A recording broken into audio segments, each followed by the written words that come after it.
ताज्या व ठळक नवनवीन घडामोडी पाहण्यासाठी आमच्या बारामती झटका या YouTube चॅनलला सबस्क्राईब करून बेल आयकॉन दाबा। मुख्यमंत्री देवेंद्र फडणवीस पुन्हा 2019च्या निवडणुका डोळ्यासमोर ठेवून धनगर समाजाची फसवणूक करीत आहेत।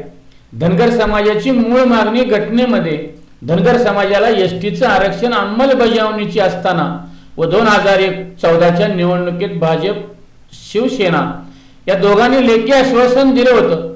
आज ते धनगर समाजाला ज्याप्रमाणे एसटीच्या सवलती आहेत त्या देण्याची आमची मागणी नाही, त्या सवलती नकोत, ते द्यायचे होते ते तुम्ही 4 वर्षापूर्वी द्यायच्या होत्या। आमची जी मूळ मागणी आहे, आम्हाला घटनेने जे आरक्षण दिलेले आहे ती अंमलबजावणी व एसटीचं सर्टिफिकेट दिलं पाहिजे। या तुमच्या फसव्या व न मिळणाऱ्या फसव्या योजना नको आहेत, आम्हाला तुमची भीक नको।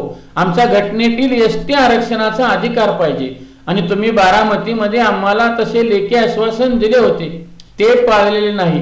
आता धनगर समाज तुमच्या या फसव्या योजनेला भीक घालत नाही, हक्क मागत नाही।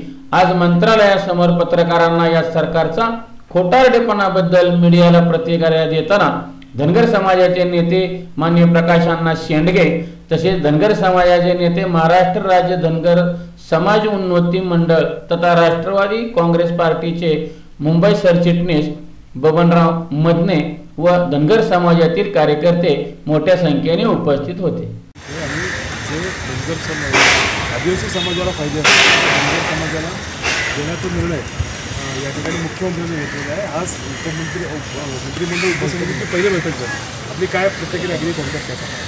वास्तविकता आमची मागणी धनगर समाजाला आरक्षण देण्याची, अंमलबजावणी करण्याची, त्याचं सर्टिफिकेट देण्याची मागणी होती आणि ती त्यांनी मान्य केली होती। त्यांनी शब्द दिला होता की तुम्ही आम्हाला सत्तेत बसवा, पहिल्या कॅबिनेट आम्ही देऊ, पण आज त्यांनी शब्द फिरवलेला आहे।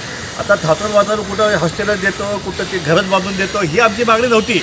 आम्हाला घटनात्मक आरक्षण जे तुम्ही कबूल केलेलं आहे ते तुम्ही आम्हाला देणं आवश्यक होतं, पण आज मात्र त्यांनी शब्द फिरवलेला आहे। आम्ही मागितलं आरक्षण, त्यांनी दिलं मंत्रिमंडळ उपसमिती, आम्ही मागितलं सर्टिफिकेट, त्यांनी दिलं ॲफिडेव्हिट। या सरकारचा हा षडयंत्र आहे की आमचं संपूर्ण आंदोलन नेऊन कोर्टामध्ये अडकवायचं आहे आणि पुन्हा अर्धा वर्ष आम्हाला खेतं घालायला लावायची आहे। आम्ही हा सरकारचा डाव उधळून लावल्याशिवाय भागणार नाही। त्यामुळे तुम्ही जो शब्द दिला तो पाळा। वास्तविकता भाजप आणि शिवसेना दोघांनी आम्हाला शब्द दिला तो त्यांनी पाळतील असं आम्हाला अपेक्षा होती, पण पुन्हा एकदा यांनी आमची घोर निराशा केलेली आहे। आम्ही मुळीच हे मान्य करणार नाही। आज धनगर समाजातला प्रत्येक समाज घटक हा जोपर्यंत धनगर समाजाच्या एसटीची अंमलबजावणी जोपर्यंत सरकार करत नाही तोपर्यंत आम्ही या फालतू भूल थापांना मुळीच बळी पडणार नाही।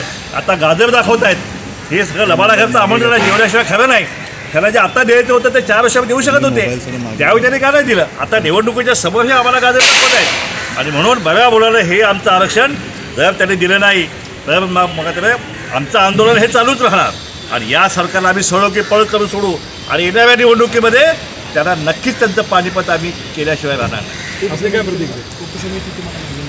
ही आमची मागणी उपसमिती मुळीच नव्हती आणि त्यांनी आम्हाला शब्द दिला होता आम्ही तुमचं आरक्षण देऊ। आता उपसमिती हे देऊ ते देऊ अमकं देऊ तमकं देऊ, आम्हाला जे घटनात्मक आरक्षण आहे ते आम्हाला हवं आहे। आम्हाला आमचा मान हवा, आम्हाला सन्मान हवा आहे, आम्हाला भीक नको आहे। ही आमची मूळ भावना आहे आणि ती सरकारने द्यावी अशी आमची मागणी आहे। आपली काय प्रतिक्रिया अगदी थोडक्यात काय सांगा? घटनेमध्ये अनुसूचित जमातीच्या सवलती ऑलरेडी 36 नंबर सिरियलमध्ये दिलेल्या आहेत। बाबासाहेबांनी जे घटनात्मक अधिकार दिला तो घटनात्मक अधिकार देण्यासाठी फक्त जातीच्या प्रमाणपत्राचे दाखले वितरित करा ही आमची मागणी आहे आणि घटनात्मक संरक्षण द्या, संविधानामध्ये तेच द्या। पण जे मागितलं जातं आरक्षण एसटीचं ते दिलं जात नाही आणि बाकीच्या गोष्टी दिल्या जात आहेत। या राज्यातला प्रमुख समाज म्हणून धनगर समाज आहे। जसं मराठा समाजाची फसवणूक झाली तशाच पद्धतीनं फसवणूक धनगर समाजाची केली जाते। या सरकारने जर या काळामध्ये एसटीच्या प्रमाणपत्राचं वितरण नाही केलं तर येणाऱ्या काळामध्ये राज्यभर या भाजप सरकारची नाकेबंदी करू। प्रकाश अण्णा शेंडगे यांच्या नेतृत्वाखाली महाराष्ट्रामध्ये पुन्हा एकदा धनगर समाज रस्त्यावर उतरून न्याय मिळेपर्यंत लढत राहणार आहे आणि ज्या सरकारमध्ये यांना बसवलं धनगर समाजाने ते सरकार यांना घरी सुद्धा बसू शकतो धनगर समाज, याची जाणीव त्यांना येणाऱ्या विधानसभा लोकसभेत आम्ही करून देऊ। मंत्रिमंडळाचा सरचिटणीस धनंजय बेडदे कोण म्हणतोय देत नाही, कोण म्हणतोय देत नाही, येळकोट येळकोट जय मल्हार, येळकोट येळकोट जय मल्हार।